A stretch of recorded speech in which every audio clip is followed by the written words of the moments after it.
The second speaker is Urgyen Badheytsang, who I've known for the last 6-7 years. We worked together on many campaigns.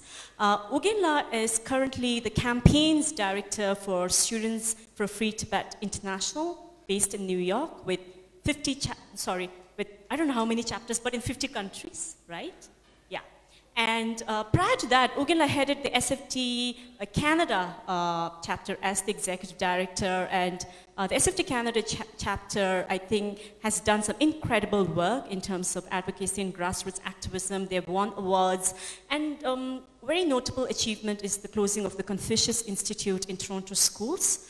Urgyen is a full-time human rights campaigner, and he believes that it's on us to create political visibility and to meet the ever-growing demand of the younger generation for creation of spaces to meet, discuss, and brainstorm what Tibet movement is all about.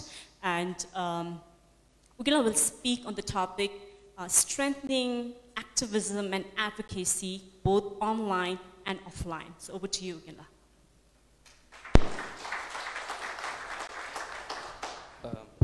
Okay, so we're good. Hello, everyone. Thank you so much, Nadunla, Sikyola, CTA, and everyone for this honorable opportunity to speak at the 550 Forum. When I applied to the 550 Forum, I sent an opening letter stating that, that I'm going to be critical, that I'm going to share certain viewpoints that I believe are going to be actually cherished at this forum, that I believe will be used to support and build a stronger Tibetan movement. But don't worry, my presentation is not going to be on Rangzin or Umelam. So it will be on something that I find is actually maybe an even greater issue. And when I actually started to think about the topic, what does the future hold for the Tibetan Freedom Movement? I mean, like you said, it's so vast. It's so many, there's so many things. I really appreciate the questions you sent beforehand in order to help guide some of the topics. Yes, in general, I really feel that activism, being out on the streets, really taking up that space is one of the biggest things that is important in our movement. And I think there's a real danger of this conflation between agitation and this idea of political involvement. Like as if when we talk about political involvement, it just means government to government, or strictly on human rights, or strictly about, you know, free Tibet or not. I think agitation in general involves so many different nuanced ways to engage for Tibet. My first involvement for Tibet, where I really felt present, where I really felt like I had a voice, was in my first March 10 protest in Toronto. I believe it was in 2002. I had just arrived, and it was really cold. I'm talking about like -20 cold, like your lips get numb, and it's Canada. It's a really cold place. So when I was out there, I generally been kind of, I'd never led a chant before, but at that time, our megaphone stopped working for our rally. So then people had to step up. I mean, no one was shouting. It was a quiet march for a few minutes. Suddenly, I shouted at the top of my lungs, and I was amazed with how loud I was. I was like, wow. I can really create loud noise. And from then onwards,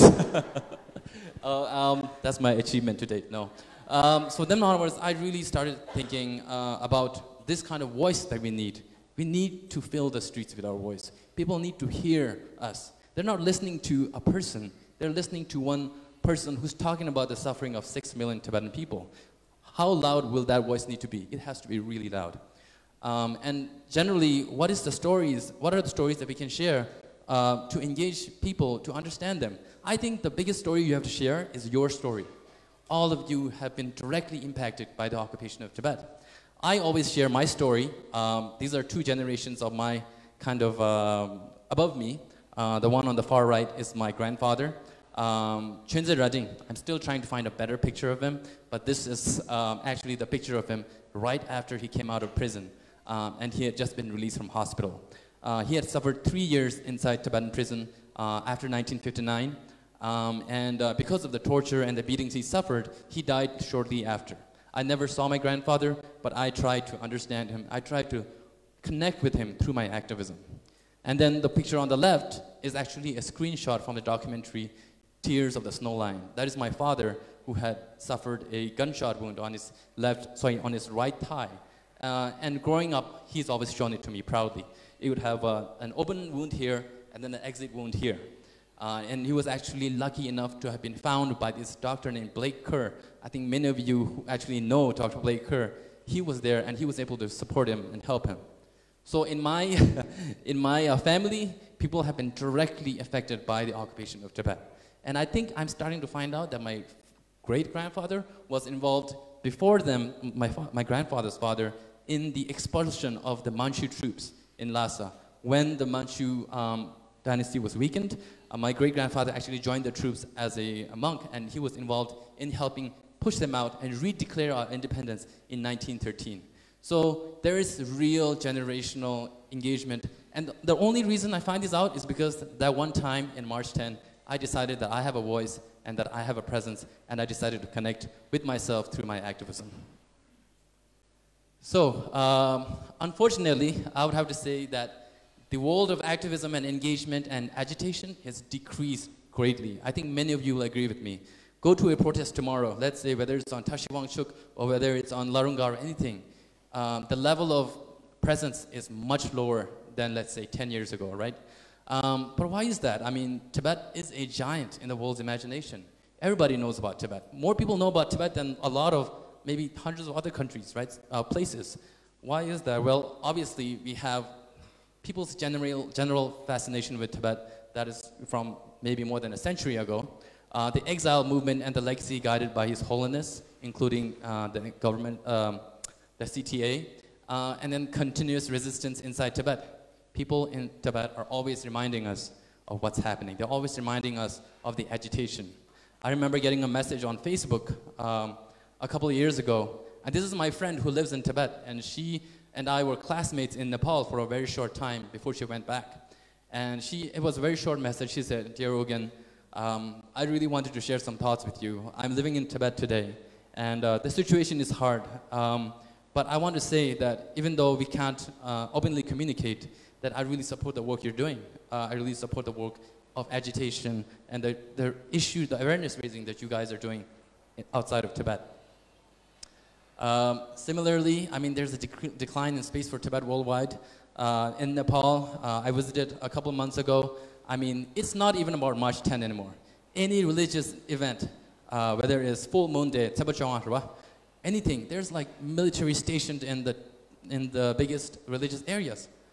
There's a real decline in the space for Tibet, and Sikyong talked about that yesterday.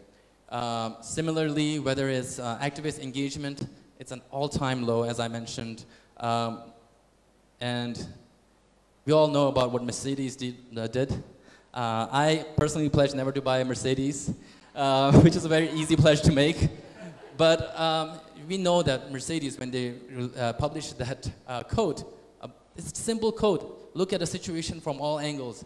And China generated this kind of fake netizen outcry, and they apologized. Not only did they apologize publicly, they sent a letter to the ambassador, Chinese ambassador in Germany. That's how nationalistic and crazy it got, right? And then similarly, on the right, Marriott Hotel, that's Roy Jones Jr., not Jr., sorry, Roy Jones. And he was an employee based in America, okay? Marriott Hotels in America, and they had to fire him because he accidentally liked a tweet from Friends of Tibet in India thanking Marriott for listing Tibet as a country. It's ridiculous. That level of power to affect people who are working inside Tibet, in America. So I think many of us agree that there's a real failure of the free and democratic world to anticipate China's aggressive, one-sided influence. We all thought, or I didn't think, the Western governments thought, you know what, let's do business with China. I think if we do business with China, we can have some mutual cooperation, and then when they prosper, they can learn our ways, and then naturally they'll be more democratic. Also, China is prospering economically within themselves, the rising middle class, the upper class, they will demand greater freedoms. But what you see today is crazy. It is an Orwellian nightmare. There are security cameras installed all across China that recognize faces. If you do something as simple as jaywalking on the streets or watch pornography, those are illegal, obviously, and you could be jailed simply because they recognize your face. China has basically been on the track of changing the world rather than the world changing China. I mean, the UN space, Kunjo Romala talked about that, and a few other people talked about that. They're literally trying to change the definition of human rights. They passed a resolution, I believe it was March of this year, that it was passed. And the resolution basically stated that, you know, you look at development from human rights from a development angle. Similarly, the resolution was called Promoting Mutually Beneficial Cooperation in the Field of Human Rights, right? And also, the Secretary General of the UN is basically a mouthpiece right now for the Belt and Road Initiative. So then there's the Confucius Institutes that Tinada mentioned. And this is a map. It's a really depressing map. That's how many Confucius Institutes are in the world today. Okay? So we have a huge challenge in front of us in terms of engaging and raising awareness about these issues. I think there's a huge misconception when it comes to public support and action for Tibetan rights and freedom. There's this misconception that all of that is harmful to the middle way policy, then that Tibetans inside Tibet can also be harmed by it, right? I can assure you that a lot of the agitation and campaigning we do from Students for Free Tibet is based on a lot of research and a lot of fact-finding, right? And we really think about these kind of issues when it comes to campaigning. There's real efforts by China to intimidate, spy on, and undermine Tibetan communities. I mean, look at a place like Sweden. They have a Tibetan spy in Sweden, and they caught that, right? This is like, how many Tibetans are in Sweden? Like a few hundred, maybe less? Imagine what could happen in something like America or India, right? So really, we have to really understand that there is a possibility that of these efforts of undermining Tibetan communities through these methods. And that, you know, there's some generations, I think someone else mentioned, that there's this increasing perception that protests and activism are fruitless, and they're interested in less confrontational forms of engagement for Tibet. I think there are many ways to engage on Tibet, but on top of that, protest and activism is a real way to show that there is an issue, right? People have to see people on the streets. People have to see people agitating for the cause. China's rise has come with a lot of resentment from countries where they have exerted their reach. There was a recent United States Pentagon directive to say that any university that is funded by Confucius Institutes cannot have the Pentagon programs running together. So that's a huge blow to the Chinese government, basically stating that Confucius Institutes equate to foreign interference. The Australian investigation into China's interference in politics, they're starting to wake up to it, right? Similarly, Malaysia, the latest president, I would say, campaigned on a very strong angle, which was, we cannot accept China's funding of our people and of our government. And he actually won the campaign. So there are real avenues for hope for kind of finding opportunities for solidarity. I think in Tibetan communities and exile especially, we need to uphold true democracy. We need to encourage healthy discourse between the different stances for our movement. I think that's crucial, not just for it to be a true democracy, but for people to feel invested in it, right? If people feel that their voices are not included in the government, they won't be involved in the government. And then that's how you lose people, right? We have to clearly reject any notion that protest and street outreach is negatively affecting Tibetans inside Tibet. I see that being thrown a lot. Obviously, we have to be smart, we have to be nuanced in our approach and our protest, but to say a blanket statement like protest and activism can affect Tibetans inside Tibet, will affect them negatively, is actually taken very seriously by a lot of people. And we have to also recognize that for middle way to work, Rangzhen and independence and other more, I mean, I hate to say more extreme, because Rangzhen is a basic right for us. But these angles are a necessity. They are the bargaining chips, right, in many ways. And to kind of discourage naming of Rangzhen as anti-Dalai Lama or anti-CTA, because we're all in this together, obviously. So finally, what can we do? We have to get on the streets and assert our presence. If people don't see people agitating, they think we're happy. They think we got our jobs. They think we got our families and our houses and our cars. Tibetans are happy outside Tibet. No, we have to always connect back to the bare bone truth, which is that Tibetans are not happy inside Tibet. And we need to show that by being on the streets. I wanted to end with the final kind of anecdote. This is actually a group of Tibetans and other workers in Canada. There's this really large food terminal where they handle different vegetables and such in Toronto, and a lot of Tibetans work there. Specifically, one area they worked is called Fresh Taste, and basically, I personally saw how dedicated these Tibetans were when they went and protested for fair wages. These guys had not had a raise, even $1, in 15 years, and they were working so hard, and they believed that they deserved a raise. They deserved equal treatment, because other people were getting raises, other people were getting benefits. So I saw them early morning at 4 a.m., 5 a.m., blocking the streets, walking around with those things that they were wearing. And again, it's Canada, it's like minus 15, minus 20, right? These people were agitating. They actually stood on the street for weeks without pay. There's no pay. And then slowly and slowly, people started to get behind them, right? They were like, holy crap, these guys are really passionate. They're blocking the streets. Some people got mad, which is natural. Obviously, you're not here to please everyone. You're here to demand your rights. And I remember asking another Tibetan worker in the same factory, because he was part of kind of another area. And I said, why don't you join the protest? He's in the same factory as you. And he said, oh, no, I can't. Sorry, I don't think I can join this. We're actually doing very well for ourselves right now. And if we support this, I think it might actually make it worse for all the Tibetans. I was shocked. Can you see the parallel between this and the larger Tibetan movement? This idea that if we ask for basic rights, that the currently existing condition, that there is a danger of it getting worse. I mean, there is no end to that logic. Where do we lower the bar? How low do we get it? But anyways, in the end, a lot of people supported it. It was all over the news. I was helping with the social media, and they were in meetings, and they got exactly what they deserved. They got exactly what they demanded. 3 years contract, right? $5 to $10 raises, right? All the things that they demanded, they got it. Not because they just, quietly just disagreed, but because they were out on the streets. They were blocking. They were making people uncomfortable. Thank you. Thank you very much, Urgyen.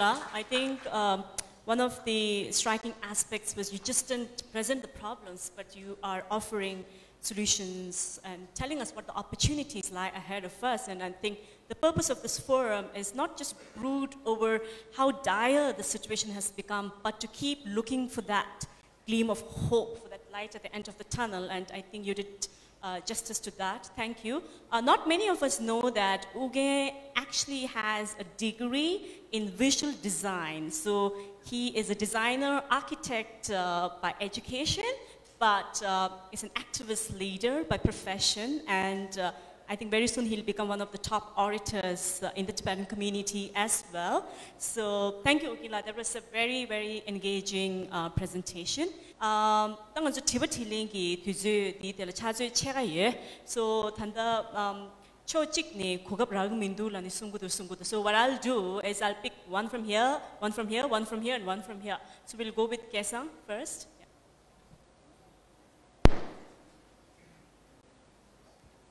Hello. Just Lengi Kisai. I think I can ask this question to Urgyen because you're the campaigns director and you have a lot of experience in mobilizing the community and organizing campaigns.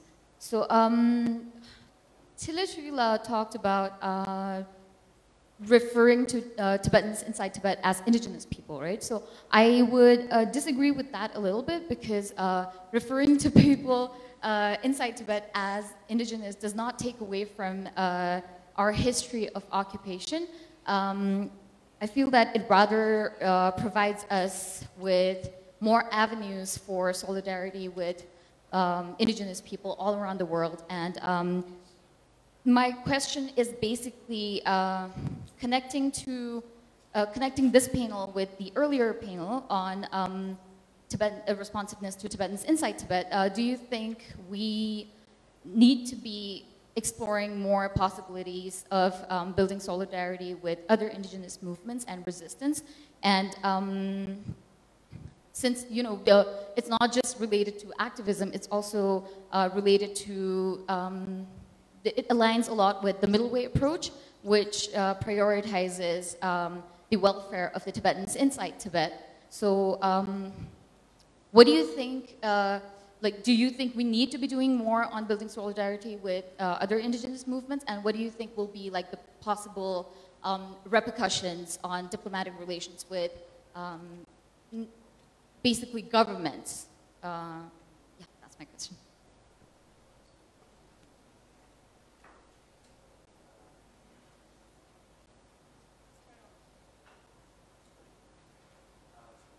Check. Okay. I think that's a great question. I actually struggle to find a very well-written piece on why we don't associate with the indigenous movement.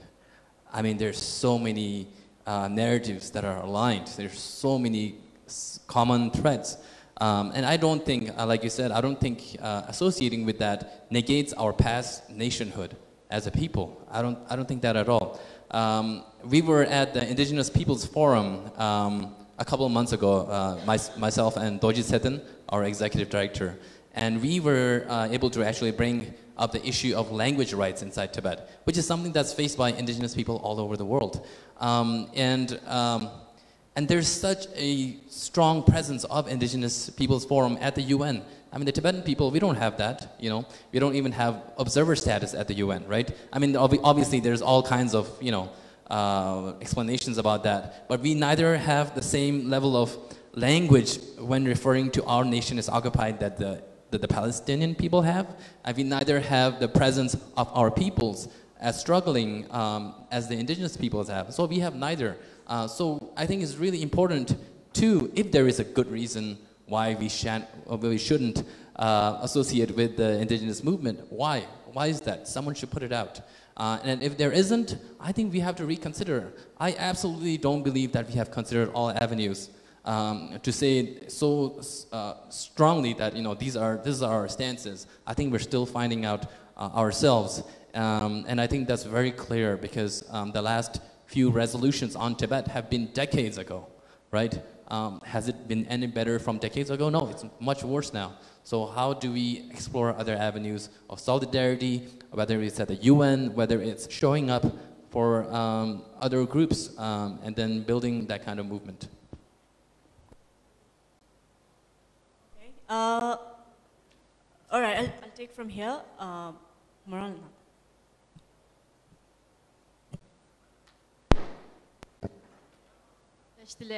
Nyeming Sonami, Yetiwadi Su Elenkione Disade, and Tiwadi Intellectual. While we talk a lot about the rise of China in the world today, I think there are other international developments that are happening that we should consider as we weave our narrative and we engage with Western nations. More specifically, the rise of populist governments in the world today, which are more inward-looking, and they have a reduced focus on values such as human rights. Just wanted to know your thoughts or comments on this. Thank you.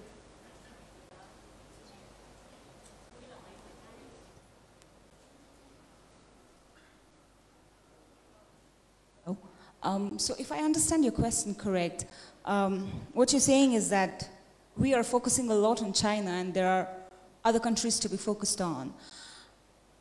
I agree.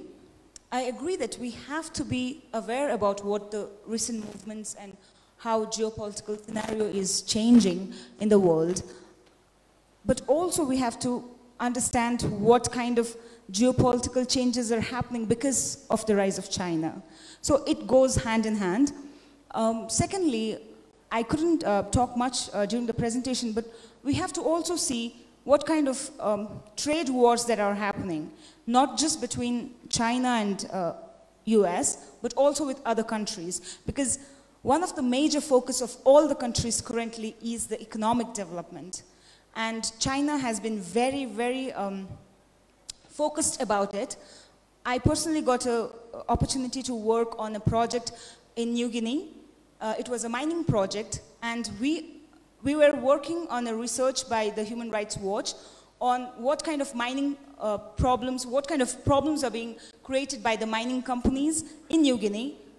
But then the companies that we were focusing on were mostly Canadian companies and American companies, and not on the Chinese companies that are present in New Guinea. And when I asked them, why are we not focusing on those? They said, China has not signed this treaty, we cannot hold them responsible, and everything. So there are developments, there are people who are focusing, but somehow we are missing the point on hitting where it hurts. And we need to figure that out. Sorry.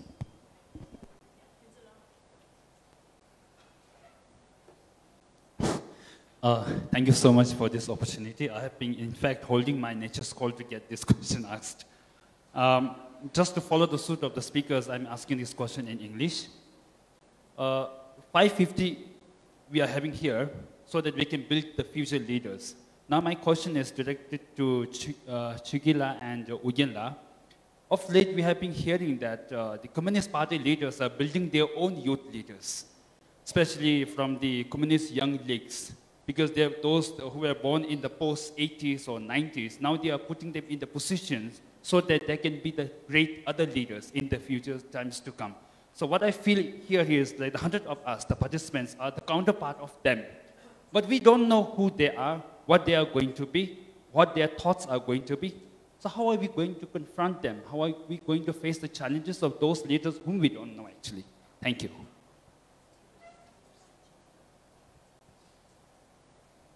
So I don't know who these young communist leaders are that are rising, but I think it's really important for us to always think strategically, like you're mentioning. The International Tibet Network has a great website called ChineseLeaders.org, which actually lists out the current leadership, what their affiliations are, and who they're priming for the next leadership to rise. And I think the best way for us to counter that and prepare for that is actually to prepare to have, like I said, a stronger voice in the world stage ourselves. We have people like Putila in Canada, was recently elected with like a huge margin. She won in her riding as a member of provincial parliament. That's a huge step. We have Aftab Purval from Cincinnati, Ohio, who's standing for Congress, and he keeps talking about his Tibetan origins, right? And we need to be involved similarly ourselves in these democratic nations. Stand for council. I mean, if you have citizenship here, whether it's in Canada or the US, really, I think we have to have a political voice. Get engaged. Don't be afraid to see yourself as the future president of whatever country, because it is a democratic nation, because you will be the strongest voice in counter to the Communist Youth League and all of those.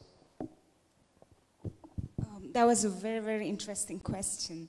And the reason why I say interesting is because I faced a very similar challenge when I went to Harvard.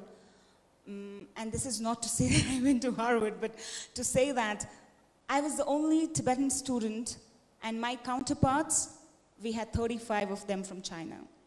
35 of them, and everywhere I walked, they monitored what I was doing. For example, there is an International Day celebration in Harvard, and I was assigned a table. I requested for a separate table for Tibet, where you can represent your country.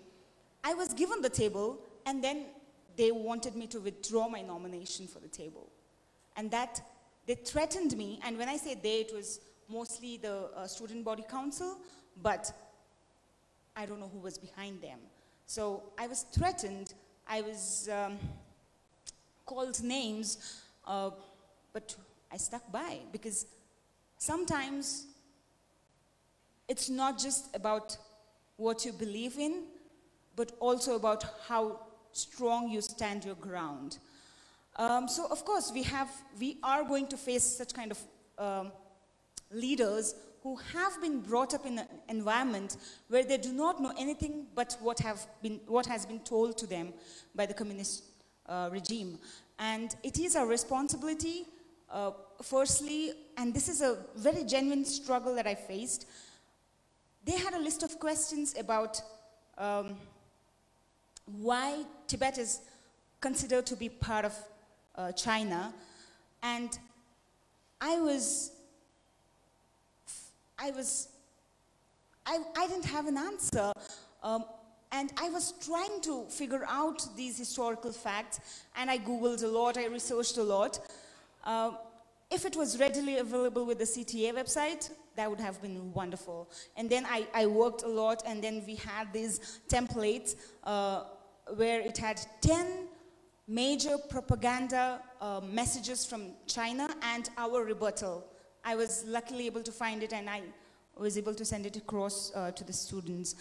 And not just that, every time I went out there to do something, to hold some program on Tibet, I always faced problems. But from my end, I was very clear about one aspect, that first you start with understanding where they come from, where the Chinese students come from. And definitely you will also face this problem.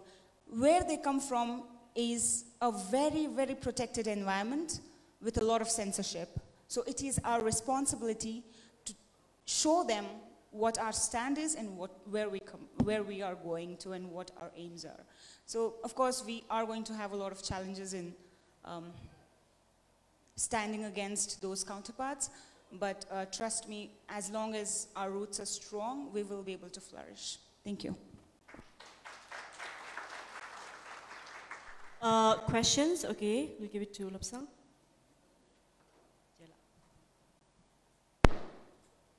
Hi, I'm Lobsang and I'm from Dharamsala. So the question that I wanted to ask is both with Chuki and Urgyen together in some ways, because I think, sorry, Chile, sorry. So you talked a bit about narratives, right? And I think narratives is a really important aspect of like how we tell the Tibet story. But if you look at like what has happened in the last couple of years in terms of the media reports on stories, and I've personally talked to a couple of international journalists, and a lot of them talk about the fact that the Tibet story is dead in some ways because there's no solution. They talk about the fact that it is a dead cause, and I'm not saying this because I believe that, but I'm saying what a lot of journalists are saying, and a lot of journalists are looking for something that's kind of like, they want to make an impact, because it is really hard for a journalist to do an impact, so they want to make an impact, right? So in some ways, when we talk about the narratives, right, and that aspect, right, and also, again, you also mentioned about the fact that there is a bit of an issue in terms of like mobilization of the Tibetan community in terms of like a lot of different campaigns. And there might be certain reasons in terms of whether it's because of us versus them, or a lot of different issues in the community itself. But how important do you think is the narrative that we are telling in terms of our own community, where we talk about the fact that, okay, there is a lot about what's happening inside Tibet, but are we actually offering a solution that, okay, this is something that's going to come in the next couple of years? And how important is that we have to have that really good narrative to actually tell that?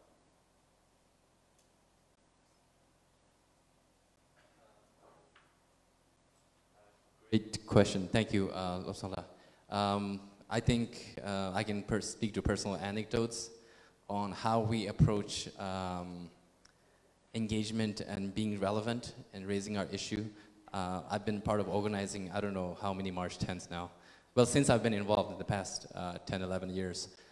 And we never actually, you know, because we work with the community association, there's PUMID, there's TYC, Chochi Khandru, and we all get together, right, at a table. And we get so bogged down in logistics. Where should the banner be? Where should, you know, we don't talk about the issues. We don't talk about, okay, what will Canadians care about? What will New Yorkers care about? We don't talk about it. And I think that's a huge fault in our mindset, right? How do we engage people? How do we make it relevant to the people who are watching this issue? So I think we really need to engage in that. And I think we don't have to worry about which audience or like where and who's thinking. I think we really need to establish strongly who we are as a people. Are we a people that believe in gender equality? Are we a people that really find solidarity with indigenous issues? Are we a people that believe in climate change? Are we a people that believe in political diversity? All of that. I think once we really solidify that, I think people will easily gravitate towards the movement because they know who we are. I think the most important is we exactly confirm who we are, and then we move forward and engage people.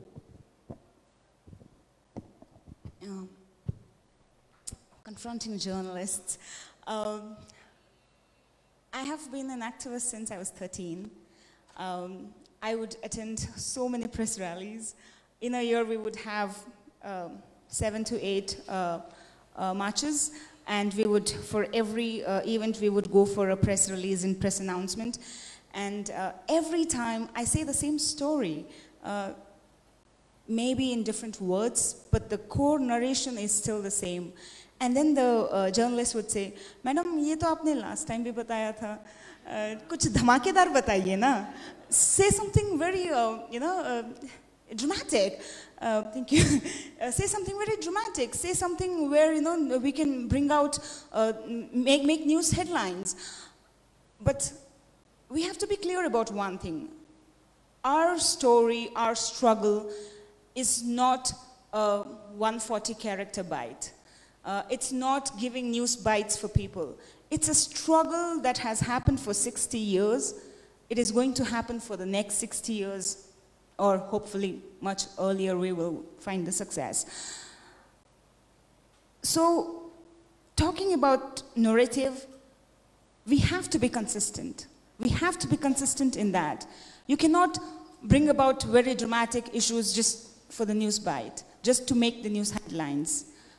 Having said that, definitely we would want to engage with the audience. We would want to change we would want to change the narration to contextualize to the audience. That has to definitely come up, and I can see that happening with the current administration, with the previous administration. The narration has changed.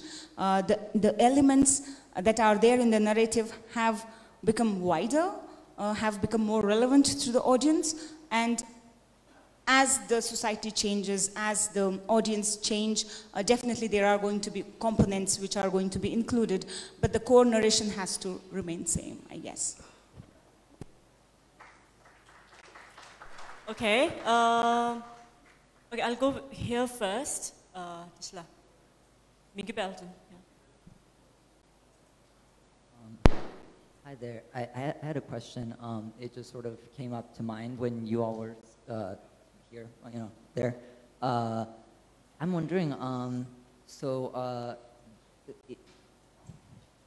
what it seems like you all are doing is trying to create INTEREST,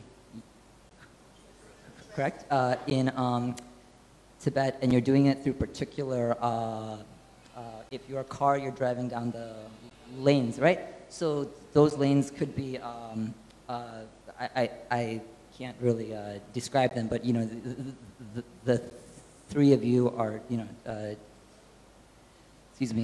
engaged in that. My question is, it seems quite hard, although it's very important, to create a desire to engage with Tibet in the realm of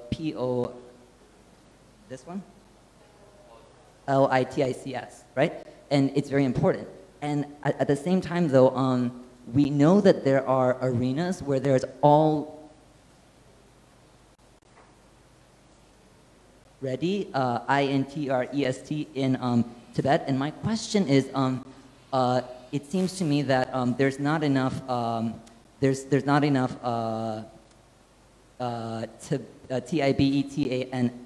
in those rooms. And the two clear examples I just want to give as a question is for just one question. There is an event that CTA, or if I'm correct in saying CTA, or excuse me,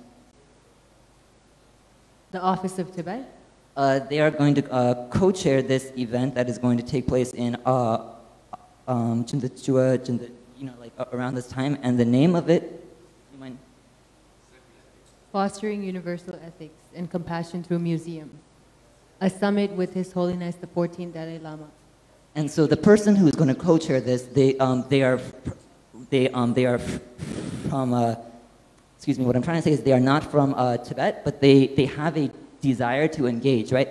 But that theme is a kind of unique theme, and there's two words which are key in that, right? We have compassion and museums. Museums. And so my question is, although compassion, that word, we will constantly think relates to Tibet and relates to one person in particular. We have Tibetan people all around doing all kinds of things, right? We have Tibetan people who are engaged in museum work, right? And my question, for example, is like, are those like, when CTA, I'm guessing this branch is connected to CTA, when you put on these kinds of events and you do these things, you are going to connect somebody from out here, but the person you are connecting them to, right, the person who's the most important person in our community, he will be alive not extremely long, right? And so then what I thought what you guys are wanting to do is to create Tibetan potential or capacity in these different things. And I just have a question with that, for example, and one last example being, who's the Rinpoche who's very well known right now, very round, there we go, Mingyur Rinpoche, right? And I know there's no relationship of control, but what relationship is there when he goes to speak in California and like tech companies and these different things where it's like, who is the GATEKEEPER, right? Who is that? And I'm just curious if you have anything to speak to with thinking strategically along those lines, like, because we can be in this realm, but there's Tibetans in all these different realms too, you know? So I'm just wondering if that's okay.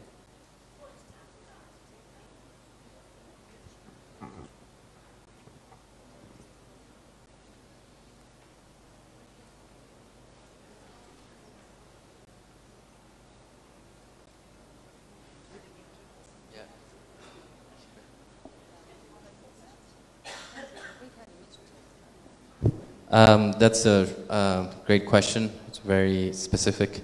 I don't know who the gatekeeper for Yongye Mingyur Rinpoche is, but more on a serious note, I think there's a real opportunity in weaponizing Buddhism, but my personal experience has shown me that it's going to be a lot of work. When it comes to political avenue, I mean, am I getting it right? I mean, how do we use those avenues to engage more people for the cause, right? It's basically what you're asking. Okay, I'll assume that.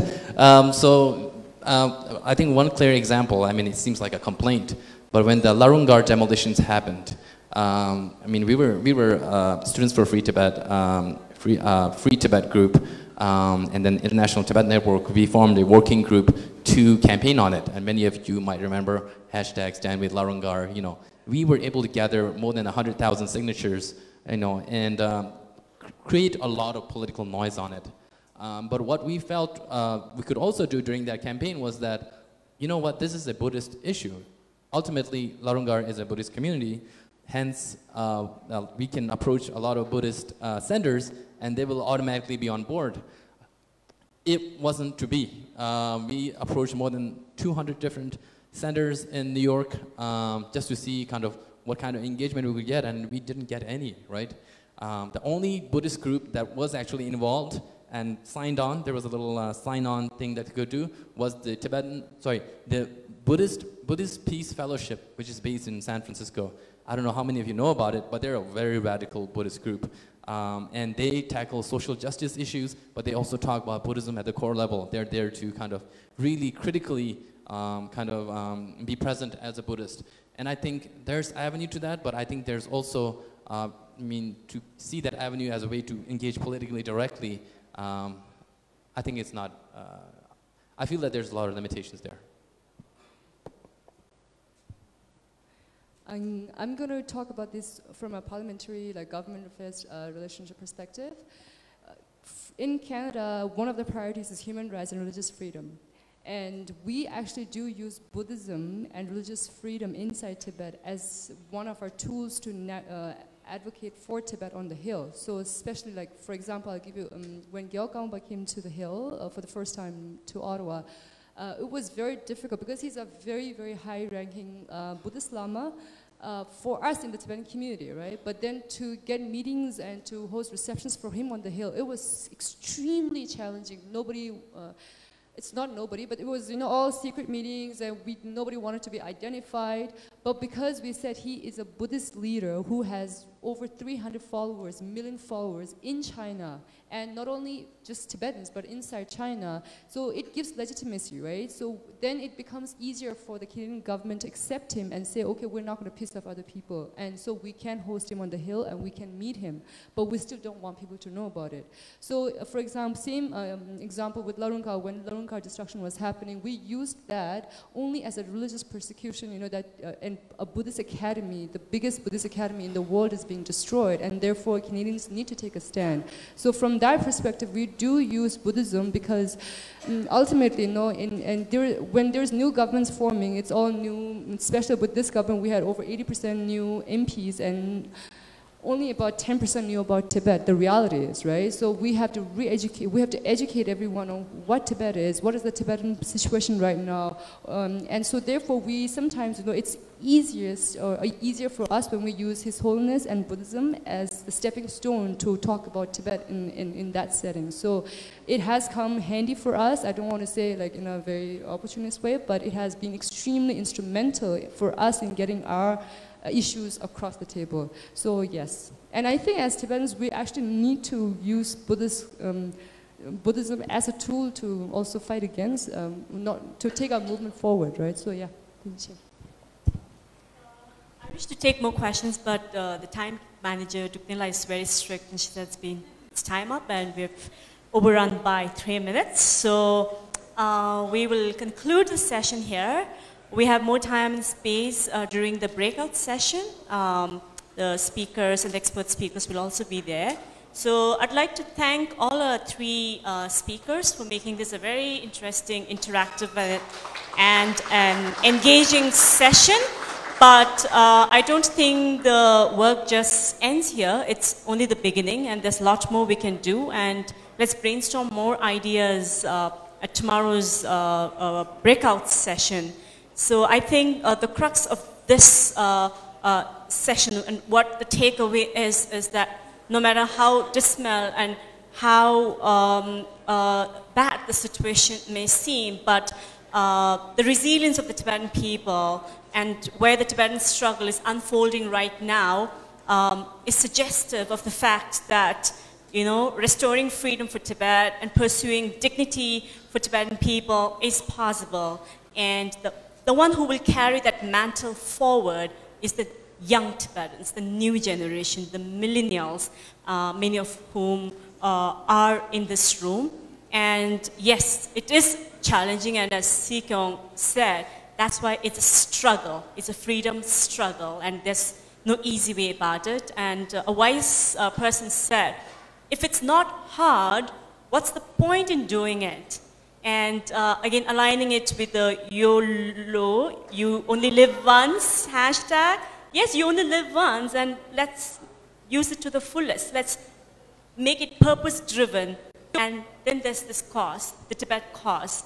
And so I really hope this session, this forum, will give us that much-needed impetus or boost our drive to further strengthen activism, communication, advocacy for the Tibetan freedom struggle. So I thank everyone for all your questions, and we will conclude here. Thank you very much. Dingela thandangaju ningu suji parsing mapengela setachidu 정강 대 러슝의 imperial 러슝의 상맥이 강배 찬디 디 대 아주 지리리군 레제 데라 데도와 소조간 프랑스 나로나 가인스나 추 강바 가실 추틱바 얘기였어요. 이 직세주나고도와 저 상맥이 찬디 디 바샤로치 아니 245 니도 가면 쉽시행알라 아니 또 수양야 공존나로나 그치